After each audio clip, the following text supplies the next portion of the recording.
Vietnam regards ties with China as a top priority in foreign policy. Iran's president declares end to 12-day war with Israel. Ensure smooth administrative procedures. Hello everyone, you're watching today's news on NTV channel. My name is Đăng. Let's get started. Vietnam considers strengthening ties with China to be a necessary, natural and strategic choice and a top priorities in its foreign policies. Prime Minister Phạm Minh Chính made this statement during his meeting with Chinese Premier Li Qiang on the afternoon of June 24th in Tianjin, China, on the sidelines of the 16th annual meeting of the World Economic Forum's New Champions. At the talks, PM Pham Minh Chinh conveyed the warm regards of General Secretary To Lam, President Luong Quang, and National Assembly Chairman Tran Thien Man to General Secretary and President Xi Jinping, as well as to other senior leaders of the Chinese party and state. Vietnamese government leader expressed confidence that China will continue to grow and play an important role in global development, security, and civilization. In response, Premier Li Qiang conveyed his sincere thanks and warm regards from General Secretary and President Xi Jinping and other senior Chinese leaders to Party General Secretary Tu Lam and other Vietnamese leaders. He welcomed and highly appreciated PM Chin's attendance for the third consecutive time at the World Economic Forum held in China, which he said shows Vietnam's great respect for and top priority given to China and the Vietnam-China relationship.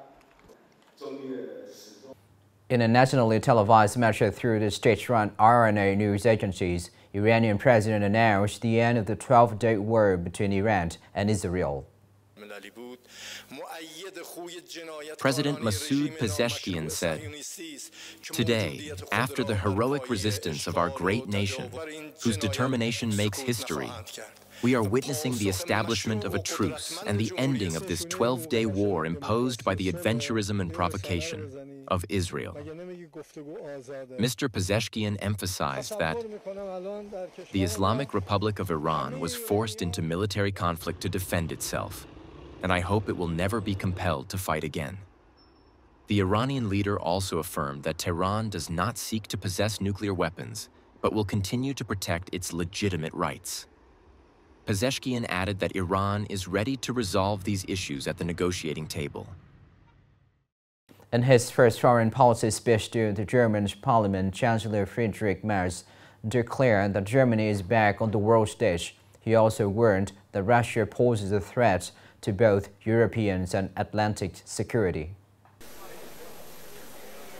In a statement that is considered a turning point, the center-right leader affirmed that Germany is no longer in an observation position, but will proactively work with its allies to shape the global situation in the coming years.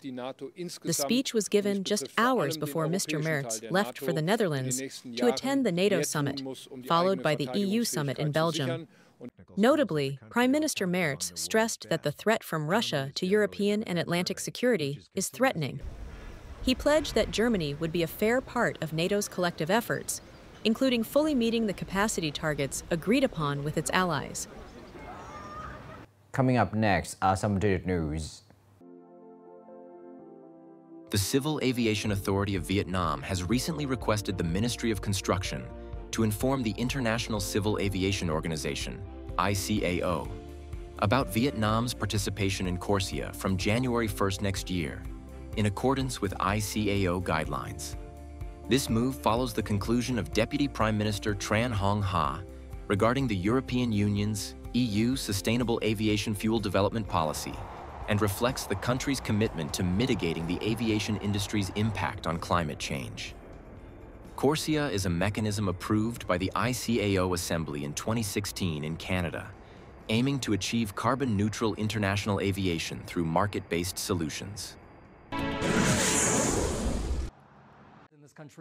Bolivia declared a national health emergency on Tuesday in response to a measles outbreak that has seen 60 confirmed cases in different parts of the South American country.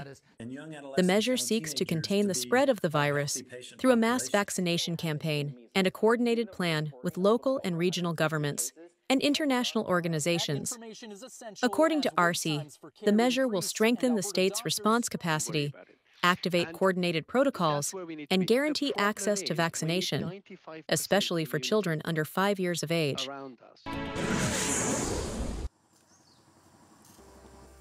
Nghệ An Provincial People's Committee has just requested departments, branches, sectors, and localities to speed up the progress of social housing implementation in the area. Relevant departments, branches, sectors, and localities urgently review and remove difficulties in site clearance, land allocation, and issuance of red books for social housing projects and works. The PPC requested the State Bank of Vietnam, Regional Branch 8, to direct its affiliated banks to create conditions for investment enterprises and social housing buyers to access loans from the credit program.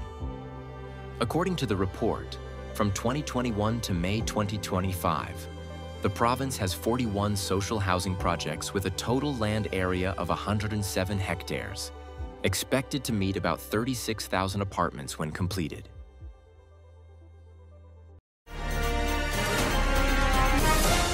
Prime Minister Phạm Minh Chính has issued Official Dispatch number 95, directing state agencies and units to avoid disrupting administrative procedures for people and businesses while the two-level local government system is being arranged and improved. In Nghệ An, this new government's model will officially take effect in less than a week. For now, public administrative centers continues to operate smoothly with sufficient staff and effective handling of procedures. Just the beginning of the morning workday, but the Hung Nguyen District One-Stop Transaction and Results Center welcomed a large number of people coming to register for administrative procedures, ensuring the rights of the people. Today, I'm here to complete real estate transaction procedures. Throughout the application process, I found the staff here to be very thoughtful and enthusiastic. We have also arranged staff to work on Saturdays to serve the needs of people and businesses. In recent days, on average, about 500 or 600 people transact at Vin City One-Stop Transaction Center every day. Currently, one-stop centers at ward, commune, district, city levels, and the Provincial Public Administration Service Center are effectively resolving all needs of people and organizations. The settlement of administrative procedures for people and businesses must be carried out continuously. In the coming time, we will pilot the model of receiving and settling administrative procedures at the commune-level Public Administrative Service Center. After the end of the district and city-level activities, 346 district-level administrative procedures will be re-decentralized.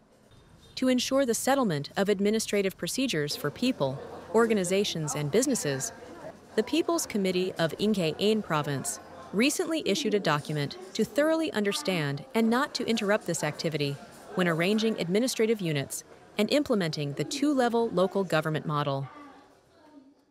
This is the end of the show today. Thank you for watching.